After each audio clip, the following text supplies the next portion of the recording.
Donc, comme d'habitude maintenant, je vais t'inviter à choisir un chiffre entre les chiffres 1, le chiffre 2, le chiffre 3. Je te rappelle que chaque chiffre correspond à un tas de cartes afin de voir en fait, avec l'oracle de la triade, quel tirage s'offre à toi par rapport aux 7 prochains jours qui vont s'écouler. Donc, je te dis à très vite.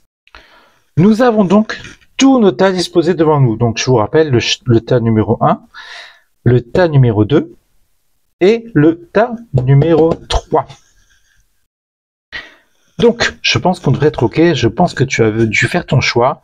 Nous allons retourner les cartes sans plus tarder. Donc, du coup, si tu as choisi le tas numéro 1, le tas numéro 1 nous parle du doute et de la sagesse. Je pense que tu es dans une phase depuis un certain temps ou maintenant, ça c'est à toi de me le dire dans les commentaires, tu traverses une phase de doute. Voilà, donc reste à savoir si c'est sur le plan sentimental, professionnel, familial, même si c'est personnel par rapport à toi.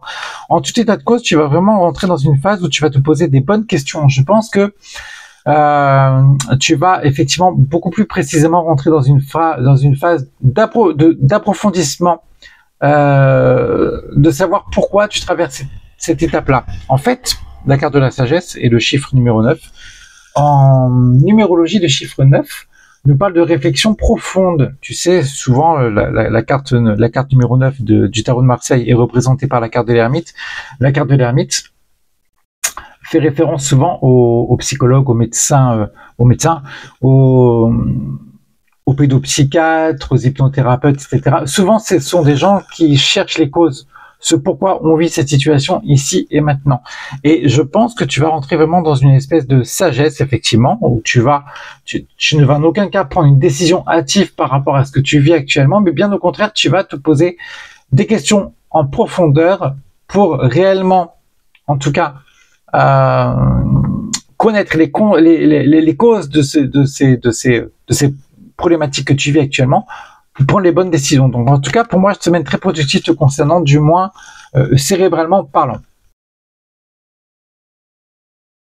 Si tu as choisi le tas numéro 2, le tas numéro 2 représente quoi? Ok, écoute, attention parce que il y a fort à parier que tu croises la route de quelqu'un ou que tu te fasses manipuler par quelqu'un. Encore une fois, à toi de me dire si c'est sur un plan sentimental, personnel, familial, professionnel, etc., etc. En tout cas, effectivement, j'aime pas forcément beaucoup cette carte-là, et tu risques de croiser, en tout cas, la route de quelqu'un qui ne te respecte peut-être pas, en tout cas qui te manipule. Fais vraiment confiance à ton intuition et n'hésite pas à demander conseil à tes anges. C'est véritablement là le conseil de cette semaine, en tout cas de ces prochains jours. Véritablement, et c'est vraiment je pense que tu dois, si tu sais véritablement de qui je veux parler, tu dois sans doute avoir la réponse déjà à l'heure actuelle au fond de toi. C'est-à-dire que les bonnes réponses, on ne les sait pas, on les ressent. Tu dois ressentir véritablement ce dont je te dis. Donc fais attention et prends les bonnes décisions en conséquence. Si tu as choisi la carte, le tas numéro 3, le tas numéro 3 c'est quoi? Ok, oh là, alors là aussi, attention, parce que tu vas être tenté de faire quelque chose, je ne sais pas quoi, dans les 7 prochains jours, tu vas être tenté de faire un truc. Est-ce que c'est acheter le nouvel iPhone? Est-ce que c'est aller voir, tomber dans les bras de quelqu'un, vraiment pour le coup, là, agir sous pulsion? Attention à ça. Agis vraiment avec équilibre. Vraiment, reste vraiment dans un certain équilibre avec des liens forts ancrés par rapport à toi. Ne prends aucune décision de manière là aussi hâtive, parce que tu risquerais, à mon avis, de faire une erreur, parce que le ver est dans le fruit. Les amis, voilà par rapport à l'énergie de ces 7 prochains jours.